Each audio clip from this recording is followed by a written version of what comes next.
There is a silence that people misunderstand. Not loud, not dramatic, just quiet. Someone gets hurt, and instead of reacting, they say, I am fine. But inside, everything is not fine, and the world mislabels it. Cold, distant, closed off. But what if that silence is not a flaw? What if it is protection? Because psychology explains part of it. But Scripture reveals the deeper truth. There were people in the Bible who went quiet too. Not because they were weak, but because they were overwhelmed. David wrote in Psalm 39:2, I was silent, I held my peace, and my sorrow was stirred. Let that settle. Even a man after God's own heart knew what it meant to go quiet when pain became too much. So let me ask you something honestly. Have you ever gone silent? Not because you had nothing to say, but because your pain had no language. Because once you understand both the psychology and what God says about it, you will stop seeing your silence as a problem and start seeing it as something deeper. One, your silence is your body protecting you. When you go quiet, people assume you chose it. But your body knows better. Something shifts inside you. Words become distant, your chest tightens, your thoughts slow down. And psychology calls this the freeze response. Not fight, not flight, freeze. But Scripture shows this too. Psalm 77:4 says, I am so troubled that I cannot speak. That is not weakness. That is overwhelm. Your system is trying to hold you together. Even your voice pauses, so you do not fall apart. You are not shutting people out, you are stabilizing yourself. So ask yourself this. What if your silence is not something to fix, but something to understand? Because this response did not start today. It was learned. Point 2. You learned that speaking was not safe. No one is born emotionally silent. Children express everything, freely, loudly. But something changes. At some point, you learned that expressing pain came with consequences. Maybe you were ignored. Maybe you were dismissed.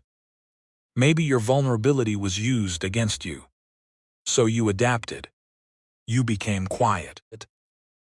Not because you stopped feeling, but because feeling out loud became dangerous. And Scripture echoes this wisdom. Proverbs 17:28 says, even a fool is considered wise when he keeps silent. Not all silence is fear. Sometimes it is learned protection. So let this question sit with you. Did you stop speaking? Or did you learn that silence kept you safe? Because what people call distance may actually be survival, and there is something else happening beneath it. Point 3. Your silence is not. It is deep processing.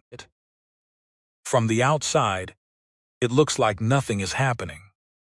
But inside, everything is moving. You are thinking, replaying, and analyzing, reaching for truth. And Scripture reveals this inner work. Psalm 4:4 says, be angry and do not sin. Meditate within your heart on your bed and be still. That is not avoidance. That is processing. You are not reacting quickly because you value accuracy.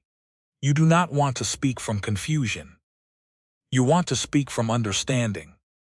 So you wait. You think, you feel deeply. So ask yourself this. Is your silence avoidance? Or is it wisdom in motion? Because not everyone takes the time to understand their emotions. But you do, and that leads to something even more powerful. 4. Sometimes your silence is love. This is the part no one sees. You go quiet, not just for yourself, but for others. Because you know what happens when pain speaks too soon. Words can wound, reactions can destroy, so you hold back. You wait. You choose silence instead of damage. And Scripture speaks directly to this. James 1:19 says, "Be quick to hear, slow to speak, slow to anger." That is not suppression. That is maturity.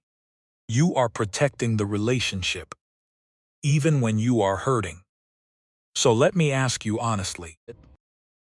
Have you ever stayed silent because you cared too much to speak in anger?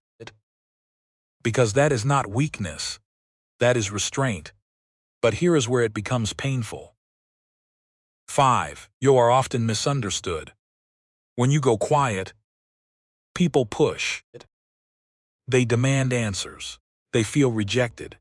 And they assume your silence is distance. But what you need is space, not pressure. Because healing does not happen under force. It happens in safety. And Scripture reflects this need. Ecclesiastes 3:7 says, "There is a time to keep silence, and a time to speak." Timing matters. Your silence is not forever. It is preparation. But when people rush you, it reinforces something painful, that your process is not acceptable. So ask yourself this. What if you are not difficult? People just do not understand your timing. Because when the timing is right, something changes. Point 6. When you speak, it is truth. You do not speak often, but when you do, it matters because your words are not impulsive. They are processed, tested, refined. And Scripture affirms this kind of speech. Proverbs 25:11 says, "A word fitly spoken is like apples of gold." That is you. You do not speak to release emotion. You speak to reveal truth. And that is rare. So ask yourself this. Is your silence a flaw? Or is it the process that makes your words meaningful? Because not everyone has that depth. And not everyone understands it. Conclusion. You are not cold. You are not broken. You are not emotionally unavailable. You are someone who feels deeply, processes carefully, and speaks intentionally. Your silence is not emptiness. It is protection. It is wisdom. It is depth. And even in Scripture, God never condemned silence. He understood it. He met people in it. He spoke through it.